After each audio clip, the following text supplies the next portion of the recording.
Welcome to another episode of the Khyrie Neveaux Show. Today, I have a guest, and I'm just gonna kind of, introduce her based on her own words. So she's 31 years old, half Malaysian, salon owner, stylist, educator, traveler. She's been a hairstylist for 12 years. She's worked at Great Clips for 2 years, BH Hair Studio for 2 years.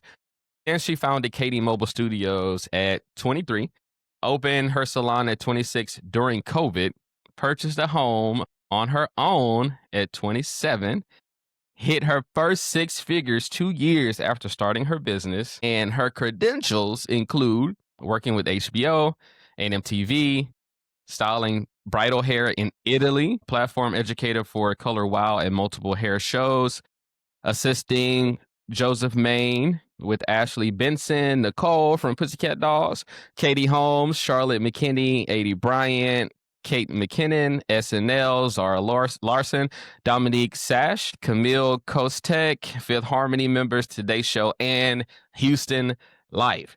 And that list of credentials belongs to Jeannette Stagg. How are you today? Fabulous. What an entry. I know, right? I mean, that's you. That's your The your one and resume. only. I'm here back. What is it? 6 years later? 6 whole years later, and, I was listening to the conversation the other day, and we were texting back and forth, but it's kinda, you know, not even crazy because I believed in you, so I'm not even gonna say crazy, but it is, cool to see how far you came in such a short amount of time. I feel like you can say crazy. It's not like offensive. No, I just didn't wanna say crazy because it's not crazy. Like, yeah, it's something that I expected, but it's cool to see it come to fruition. Yeah. No, it honestly even shocks myself sometimes. And I like making that post was like, oh, wow, look how far I've come because I, of all people, downplay my success the most. Mhm. And I think we're all guilty of that. And I was like, wow, I've actually come a long way. And it's funny, whenever I introduce myself to people when they ask what you do, I just say, oh, I'm a stylist. Like, you'll never hear it come out of my mouth like, oh, I own a salon. Like, I just always downplay everything I do. Where do you think that stems from? And now we're about to get deep. Oh, man, you warned me. I should have watched what I said right there. Um, dude, I'd have to dig deep for that because obviously everything in life is like rooted deeper than we even realize, like subconscious and stuff like that. Without making this a whole therapy session and like really trying to meditate on that. Yeah. I think it's because it's just like I truly just stay humble about like what that whole listing the credentials. Mhm. You've never seen that, like, I've never put that anywhere out in, like, my entire career.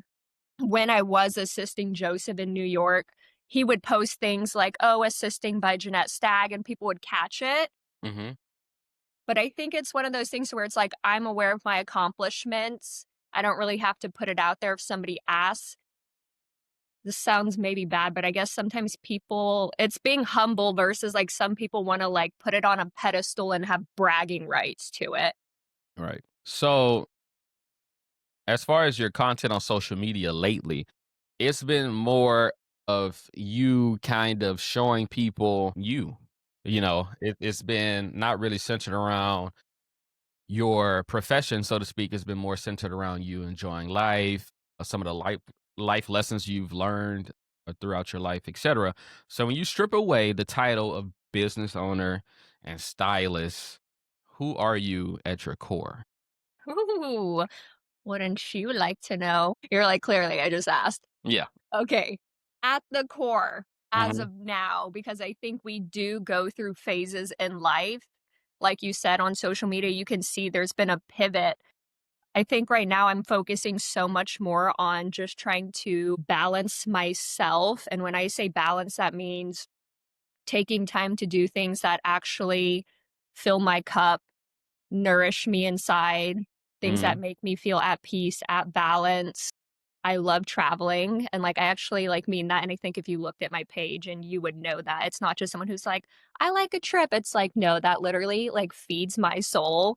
someone told me, like, "You can have this but never travel again," I would most likely not pick that option.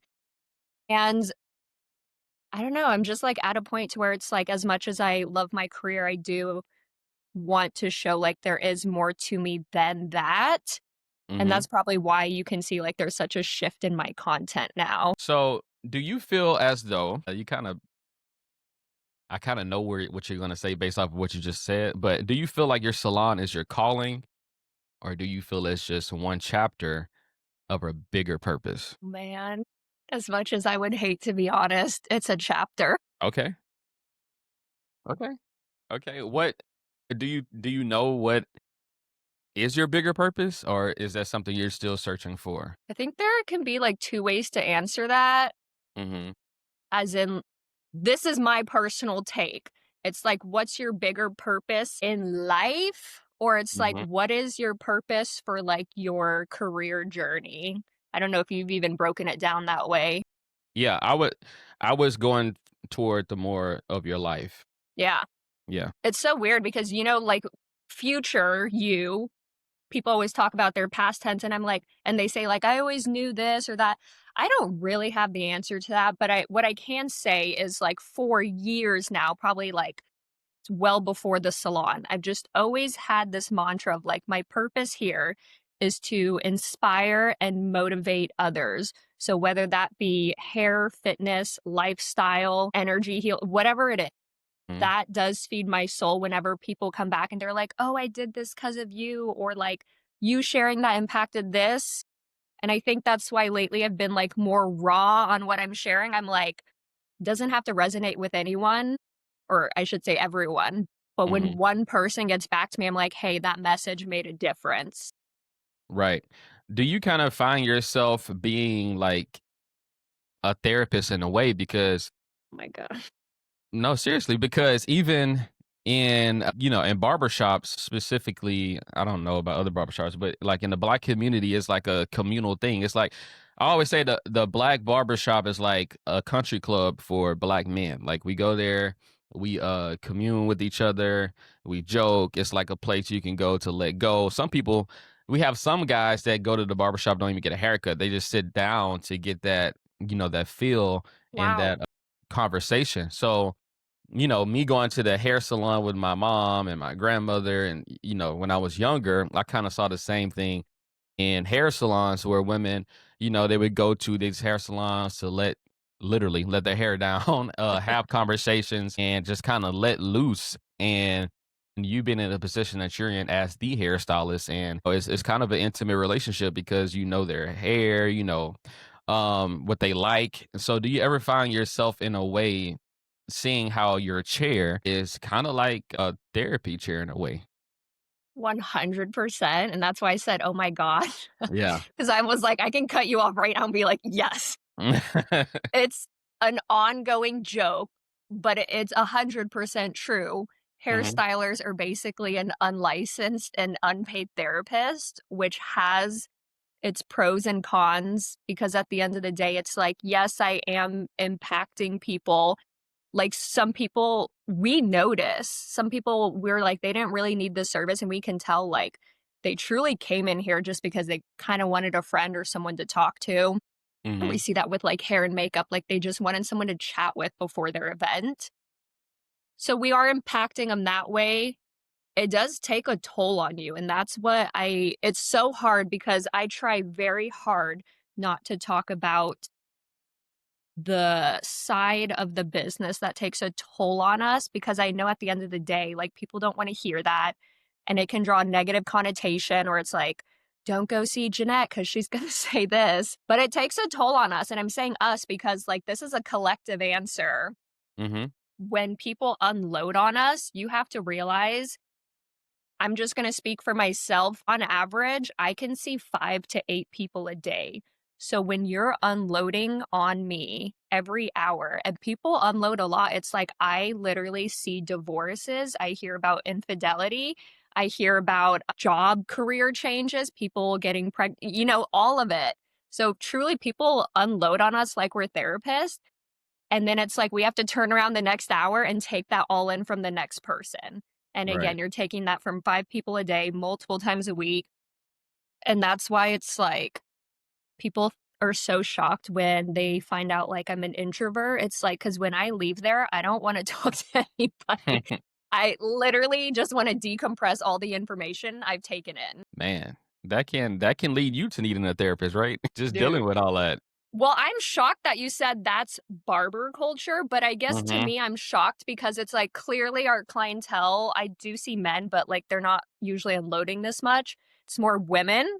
So I'm like, wow, I didn't realize that was such culture for barber shop. But I don't know if it's the same because I'm picturing you guys are more so like, hey, what's up? Just like what's going on versus Yeah, like, it's more relaxed. It's not really I yeah, mean, every now and then it could get heavy, but not often. It's more so joking, laughing, that kind of thing. yes. So, what made you wanna make this post? Because this is very, Oh God, what is it? no, it's the same post, but the caption of the post is very straightforward, and it seemed like it was something that led to you having to explain this. So I'll read to the people. You said so often hairdressers are treated different than any other career out there. Why? The only difference you should know is we cover our own health insurance, sick days, vacation, retirement plans. If you cancel last minute, we still showed up and don't get that time back. We spent years building our clientele only to be devalued when it's hard to get in with us or our prices increase. Imagine you working corporate and having the same pay 5 years later. When we increase our rates, this is how we receive a raise. Next time you question a stylist value, know that there was years of grind, hustle, education, and accomplishments that got them there. This speaks not only for myself, but every stylist out there. Man, if there was a clip to pull from this whole podcast, it's probably gonna be this segment. So there's 2 parts to what's funny, that was really and you hit it right on. That was the stem of creating this whole post as much as I wanted to, like, say myself. It was a way to say, like, "Look, these are my accomplishments." Many of my OG clientele or friends and family know this, but people coming to me now, they're not aware of that, and it's like, I'm proud of those accomplishments, and you guys didn't see me in that part of my career, and this goes for everyone, like, when you talk to someone it's just like, wow, I didn't realize you did that 20 years ago in your life. And, you just see him as like, oh, you're just like a dad or a grandpa now. And it was kind of like, hey, I've had this huge milestones in my career. I've chosen to take a step back from that so I can travel less, just be here, like simmer down. That doesn't take away from what I've done. Hmm. But the second part is I've been seeing so much backlash on hairstylists on social media. I don't know what is happening. Actually, I do know it's social media and everyone suddenly is just more vocal and is okay with bashing people online. And it was from like, it was this domino effect. It was seeing on Instagram, TikTok, clients even talking in my chair. And this is not directed towards anyone specific, but clients even being like, oh, like I changed hairdressers because I couldn't get in with them. Their price got so high. And like, I sat here and told my partner, I took a step back and I was like, hold up. I was like, whether I support that stylist or not, know him or not, I'm like, that's not okay to say that because what you don't realize is that stylist you're saying is too hard to get into and charges too much. This specific example, it's like they've been a hairdresser for, dude, if I had to guess, like 30 plus years. So could you imagine like, corporate's the perfect example. Could you imagine making the same pay 30 years ago? Like, you would literally be out the Right. door, but, like, God forbid a hairdresser tries to get a raise. It's like, you just see they charge X amount, but what you don't see is all their accomplishments. And again, we usually raise our price to filter people out because the people who wanna see you, they're like, "Man, it's so hard to get in, blah, blah, blah." It's like, "Well, hey, let's do everyone a solid on top of giving myself a raise. Let's just raise the rate." And mind you, these raises, I kid you not, on average are $5 to $10. So it's like if someone has a complaint over that, it blows my mind. And it's just such an insult, honestly. But they're sitting here trying to do that so the people who really want to see them can, and they've made those accomplishments within their career to get to that point. And just very quickly, there was one post where this girl was like, "Man," she was in nursing and she was like, hairdressers have it so easy. You guys get to wear whatever you want. Which I'm like, you're comparing careers based on dress code. And the stylist was like, I will gladly trade in my uniform to have healthcare, to have X, Y, and Z, and all these things. And everyone just views hairdressers as like, oh, it's this for fun career choice because we get to make people look pretty and we get to Mhm. have no dress code. But the truth is, like you said, and what I said, people don't see it's like truly like it's so rare, but like hairdressers are not getting paid vacation. We're not getting health care. Again, it's not impossible. It's extremely rare. So when Mhm. people sit here and want to say, I'll say for myself because they've heard it, they're like, well, owners get 100% cut. Maybe when I was mobile and had no overhead, but I think people have no idea the cost of having a brick and mortar, having employees, having a team, paying for marketing, and it's just like, I want people to open their eyes on that because it's like, it is not 100% profit turn for a Mhm. hairdresser, for a salon owner, anything like that. And it blows my mind that people view us that way.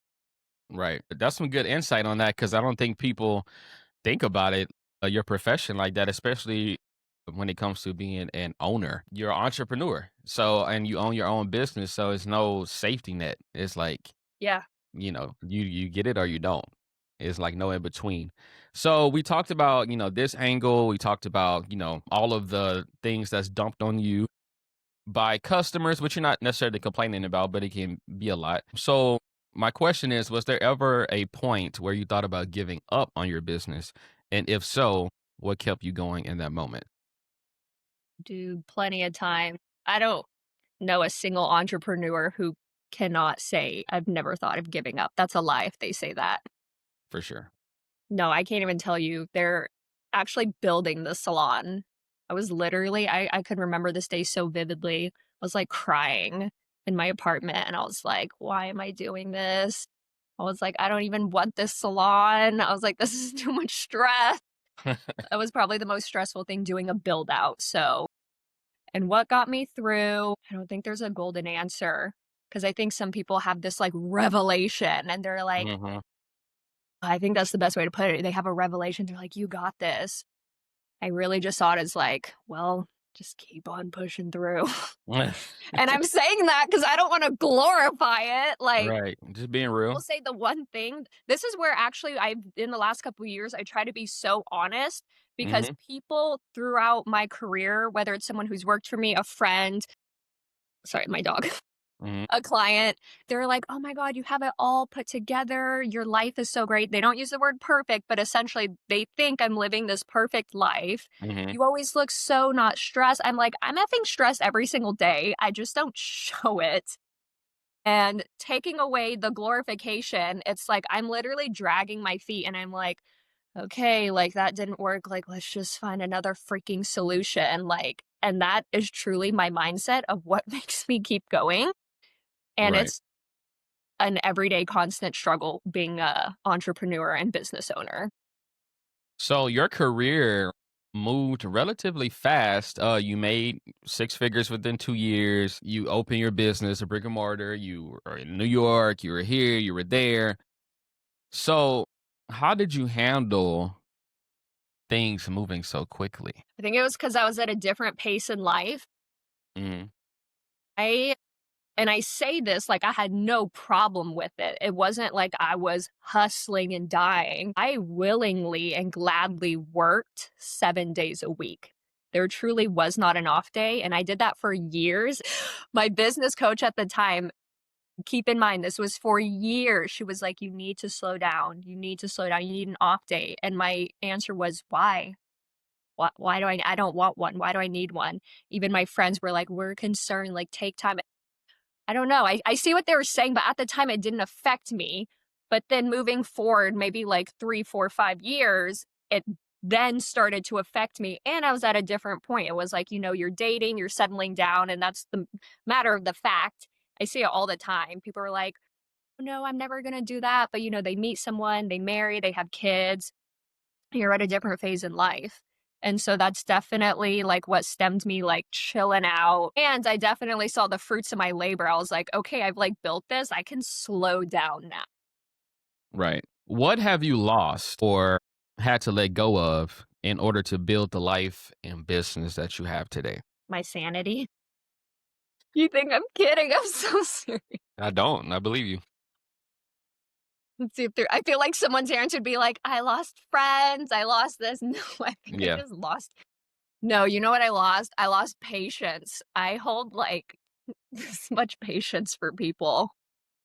I actually, like, have 0 patience because owning a business, truly, I think you see so many people, like, take advantage, push you to your limits, lie to you, and when I say lie, I'm talking, like, staff and also clients. Like, I flat out catch clients lying left and right to, like, move appointments, this or that, and it Mhm. just makes you like, "Okay, I really don't trust what anyone says." It hasn't made me have trust issues, but every time someone says something, I'm like, "Yeah, I don't really believe that's the case." Yeah. So, okay, early on, right? We talked about this in our first podcast, but I talked about how you were an awesome student in high school. You chose not to go the route that I'm sure everybody thought you were going to go, the pipeline of A&M we talked about and all that, God, yeah. right? And so you decided to, go into what you're doing now. Who, or whether it was one person or a couple of people, were your biggest supporters, and what did their belief mean to you during like your hardest time? My biggest supporters. This is so funny you're asking this. It doesn't Mhm. quite, like, change my answer. This is weird. This is where I believe in, like, the universe and things just align. As I was getting ready, I was, like, thinking of all the people who I've given credit to and maybe over credited, I guess because Mhm. I'm always like, "Well, they're gonna watch this, and if I don't shout them out." And I've even had people along my way tell they are the credit to that part of my success, and looking Wow. trust me, looking back at the time, we're young, you're just like, "Yeah, you're right," and I was like, "What the fudge?" No, actually, at the end of the day, you're the only person who can take credit for your success. Because someone can hand you a silver platter and you see people are still like, I'll get to it. I'll get to it." So, Right. one, Miss Emma, who is my cosmetology teacher, who's like my second mom now. Shout out Miss Emma. I was about to say, I think I Is lost you. that how much you didn't wanna hear my answer? I really wanted to hear your answer. That was weird, it totally just cut out. Yeah, it's like two of you now, but oh well, we'll figure it Are you out. sure? Yeah. Okay. All right, you can start at just Miss Okay, Emma. so Miss Emma was my cosmetology teacher. She saw something in me from, like, day 1, and she definitely gave me, like, I don't wanna say more special treatment, but, like, she definitely always kept an eye on me, and, like, I remember even, like, as I was graduating, she was, like, helping me make business cards. She even, like, paid for them for me, which it's like a teacher's not doing that, you know? Um, and she just very quickly took on this motherly figure role for me. Even to this day, if I'm just like totally at a loss, like need help business wise, I'm like, what do I do? And she always just sets it straight. And I love that at the end of the day, no matter how stressed I am, she comes from the belief of like, hey, like everything's going to work out. Like this is so minor. And Mhm. then my mom believed in me from day 1. I remember I was wanting to take cosmetology before I realized it was even a class I could take. My sisters brought the pamphlet home and I was still in junior high, and I was like, "I wanna take this when I'm in high school." Mhm. And she was very much like, "Let's build you a salon, like, attached to the house," and just always my number 1 supporter, and, like, even to this day, she's just always tells me how proud she is. It's funny because, it's so downplayed in my family what I do, and this is I don't Mhm. think any of my sisters care what I do or am aware of, like, my accomplishments or see it like, my sister owns a salon, and it's the total truth, or maybe they've never told me, but, like, it's very downplayed in my family what I do, so that's very interesting to me. Wow. That's interesting. That is Yeah. interesting. Do you think it ties into like the disrespect of hairdressers, period, though? Do you think that ties into that? I don't know, yeah, maybe they still view it as like, "Oh, my sister Jenny does hair." Right. And I'm like, "No, I have a full salon and a full business." That actually led to my next question is have you ever felt misunderstood by friends or family because of your drive to succeed? Yeah, 100%. at the beginning, I Mhm. remember people it's so funny because throughout life, you always remember these nuggets of moments and quotes, and it Mhm. doesn't matter who said it, like, it really doesn't, no one would even know these people, but I still remember when I was dropping the idea of my business, someone was like, "Oh, that's a cute idea, what are you gonna do after?" And I'm like, "That is the idea, like, this is the next Yeah. part, what do you mean?" And I Yeah. was like, "You clearly don't get the vision, that's okay." And I remember, like, Mhm. when you become an entrepreneur, work for yourself, and I see it to this day when people work on Zoom, it's still downplayed, or not Zoom, but when people are remote, it's still downplayed that people find it so hard to believe that you actually work for 8 hours. I remember when I started, people are like, "Oh my God, let's have lunch." I'm like, "Well, I'm working." And they would tell me, "Yeah, but you work for yourself." I'm like, wait, can you make that face again? I don't even know what I did. It This was is just you. automatic. Is Like, what the yeah. fudge? Yeah, like, that's even more reason I gotta go. It's, like, Like so insulting, so I'm like, because I work for myself, I Mhm. really think people I'm telling you, like, from, like, context clues, people assume hairdressers sit around hoping somebody walks in that door, and it is unfathomable to believe that they actually have a wait list and people that they've built a clientele towards, and I'm just like, "This is mind-boggling that people I don't know, again, it goes back to, like, people just view us, like, so differently and discredit us so much." Right.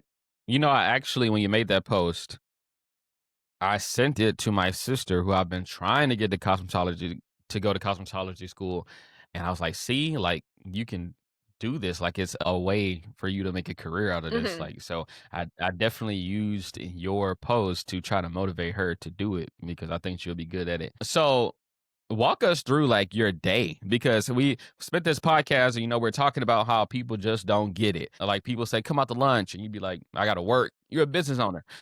Walk us through a day in the life of Jeannette. 'Kay. I wake up at 3 AM.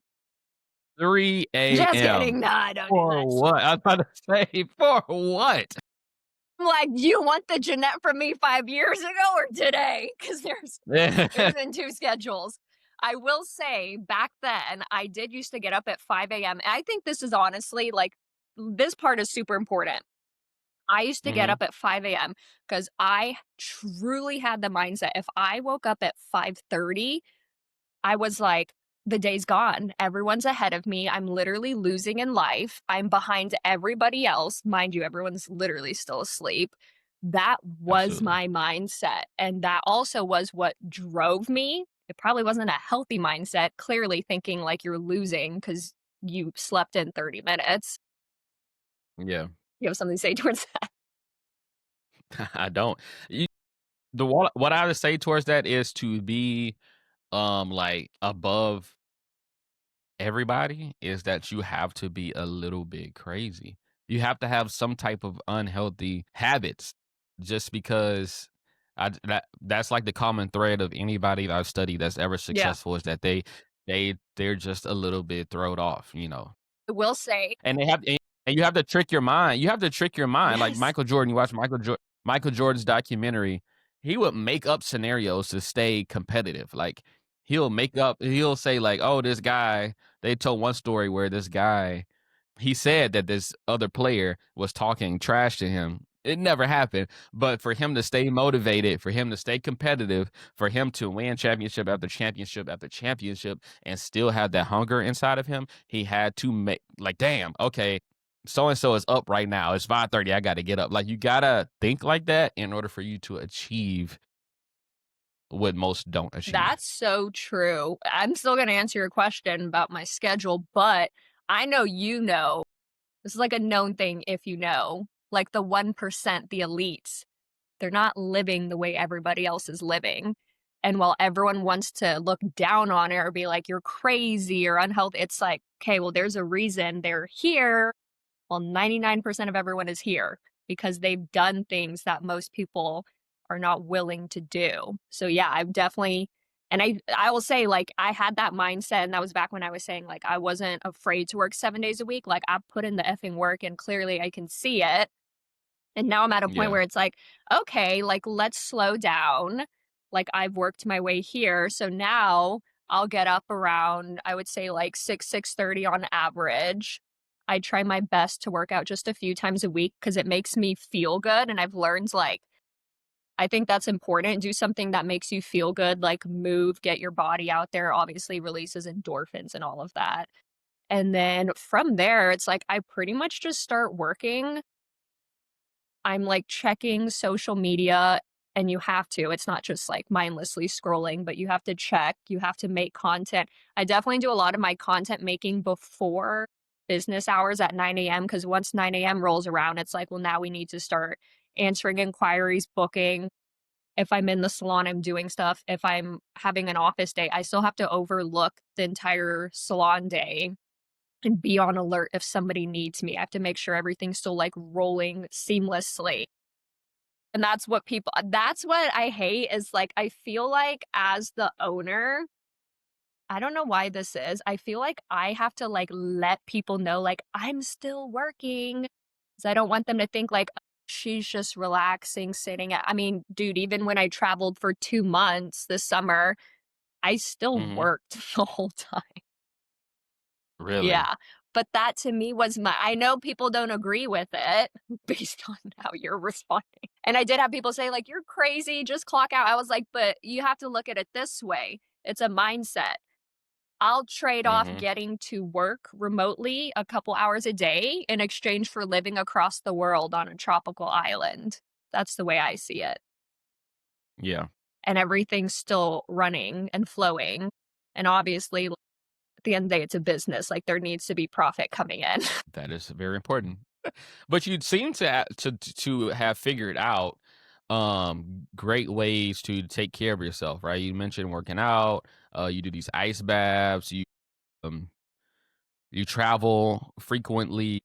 It seems like you figured out how to have what they call a work-life I balance. think the next podcast, we should do, like, Kevin Hart style, and we're in the ice baths together, like, separate tubs, but, like, ice bathing. I haven't done that since playing football in high school. You need it. You need to relieve the dad stress. Man, I have a guy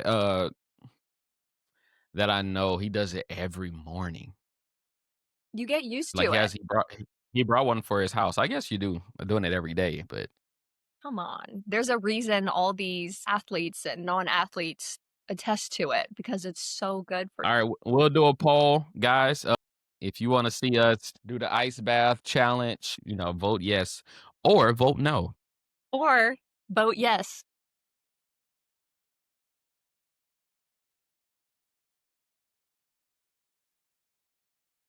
I'm a big believer in traveling being like the greatest form of education that you can receive. What has travel taught you? It's opened my eyes to different cultures, which I think is one of the number Mhm. one things people say, and literally for a reason, and I feel like people one of those things in life, like, you don't get it till you've done it, and then you're like I feel like that's with a lot of things, like empathizing. You can empathize, try to understand, but you really won't know till you've done it. But yeah, it just you see culture, the way people live, caused me to cause sounds like a bad thing, opened my eyes to downsize my life. Had my house and I actually moved out in an apartment specifically from traveling. It made me come back and realize like, one, getting the house was definitely like me trying to prove bigger issues, like prove to people or to things like I can get this house. And then you get it and you realize, well, now what? Which is why they say things will not buy happiness. And it also made me realize like I'm traveling the world living in like this tiny room out of a luggage. And not once have I missed or been like, oh, I wish I brought this. So then you go back home, there's just so much space, so much things. And then I just started like purging things. And I was like, dude, like, let's just downsize, move smaller. And it's literally so refreshing. People ask me, do not miss my house at all. It's still there. I mean, I could go back if I Mhm. wanted to, but I was like, I love living a simpler life. I had the same epiphany kinda when I went to Colombia, and I was, like, in a area where, just lying down the streets where people, they had small houses, they were selling, fruit, different things in their front yard, and just in the background is just like this beautiful scenery. And I'm like, this is how I think we were intended to live. And, in America, we have, it's all about capitalism, it's all about chasing the dollar, it's all about things, it's all about this.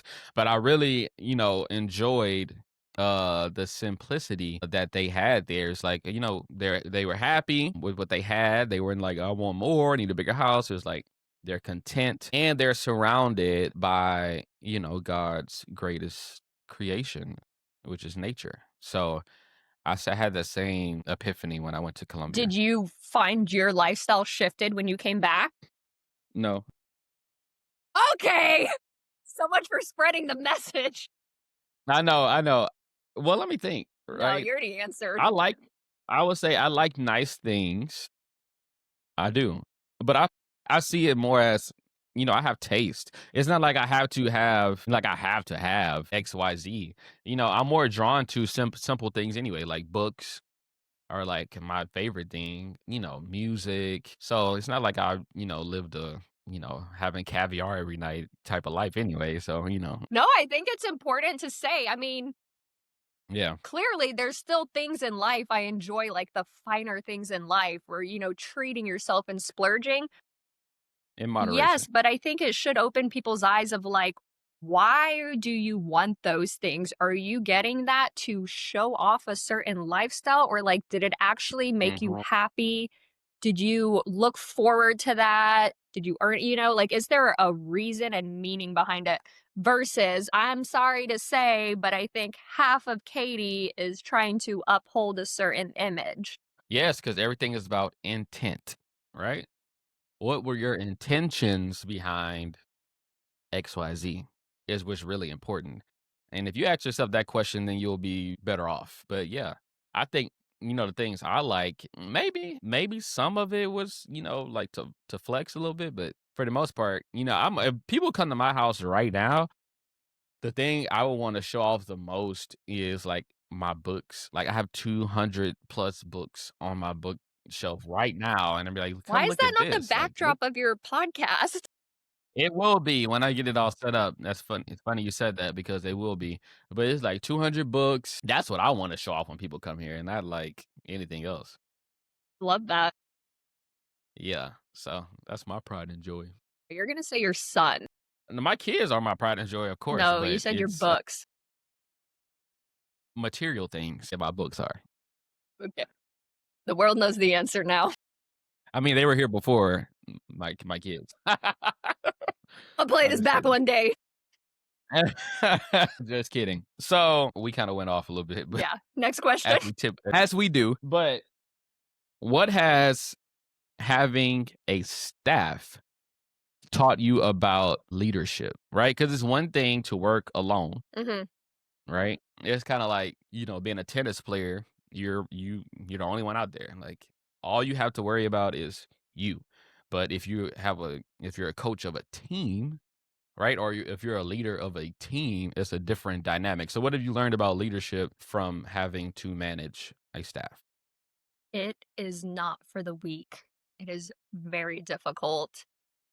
And anyone who has managed knows and like now I get it because I remember being when you're younger, you're like, I want to be a manager because it's like the title and you're like glorified. I'm like, I don't know that there's anything that special about it other than I feel like you're a therapist in the sense if you have Sally, Bill, and Joe, you have to Mhm. learn how to communicate tone wise and educate to each one of those specifically what's going to resonate with them. You can't just say the same message to everyone the same. And that is really hard because sometimes, like, no, just as a business owner, I know how it is. We just want to get the point across. It's like, hey, here's the message. Okay, let's move on. Instead, you have to hold people's hands. You have to say it softly. It's like being a parent. I say this all the time. I tell my staff, I say I had to talk to y'all more than I had to talk to my kids, and I'm not exaggerating, like, it's legit had to talk to adults I more than I believe have it. to talk to my own children. It is. It's so you have to be it's like being a therapist and, like, running a daycare. It is. No, It makes you think like, "Dang, is 100% it even believe. worth, like, is it even worth the pay increase?" Like, y because before, like, you're just responsible for you, and now Trust me, I know. I've been there. you have to manage egos, manage, fights and all this, and it's like but in your case, I'm sure that it does make your job a little bit easier. I know it's hard, it's challenging being, a leader in that way, but to have the help, I'm sure it helps you. So it helps, but I think there's different aspects. It's like at the end of the day, you're removing roles off yourself, you're delegating, so that gets off Mhm. of you. But in trade, you still have to watch over those people. And it's so funny because I was watching, what is his name? Tanner? I don't know if you know him. He's like a literally elite millionaire. He sells online courses. Tanner Chidster. I don't know what the fudge. Anyways, he's at the point where he's like a multi-millionaire, his company, and even him, I can't even imagine, like, the rate at which he has staff hired under him and what they're making, and I remember he decided to travel the world for, like, a month or 2, came back, his Mhm. business was a mess. Even for, like, who he had, like, overseeing everything, and he's like and it just goes to show it doesn't matter the scale of your business. If you're making 1,000 or 1,000,000, you have 1 staff, 10 staff, no Mhm. one's ever gonna care the same as you. So it's like you still have to oversee everything. Right. I wanna ask this question. I'm gonna ask this question and I'm gonna close because I think this is important for people who wanna get into entrepreneurship. We talked about you hitting 6 figures within 2 years. That's a lot of money for a young woman, for a young person, period. And my question is what steps did you take to be ready for that, right? I mean, you mentioned a business coach earlier, like, because a lot of people will get in a situation, right? Start a business, get this money, either blow it, don't know what to do with it, don't know how to make them more money. So what steps did you take financially? Is that the end of the question? Yes. So my answer it's funny because the first year I mean, y'all, what was my age when I started? It was 2017. So like, Yeah, that. I don't even know. 23, that's freaking young. I can flat out tell you the first year I was like, "Wait, where's all my money?" I had mhm, nothing to mhm, show for it. And this is I see this a lot with people who work in tipping industries. It's the cash flow. When you easily get cash, you spend it. So you have to be so aware. And I will say nobody taught me anything about money. That is all self-taught. I'm very proud of where I am now. It's a whole nother thing. But it wasn't until nice. one day I was like, yo, I'm pulling in all this money and I got nothing to show. I wasn't making 6 figures yet. And then it hit me. I was like, well, what's the difference? I used to get a paycheck every 2 weeks versus I'm just like, oh, I'm making a couple hundred here or there. Let me go spend it. Let me treat myself. So very quickly, it took a lot of self-discipline because the money is there. Mhm, But I told myself the money is here, it sits here, and every 2 weeks I pay myself. And that was mhm, what helped me was having a structure of pay. And I think if someone's going to work for themselves, they definitely should do that and having a separate bank account. I also did that.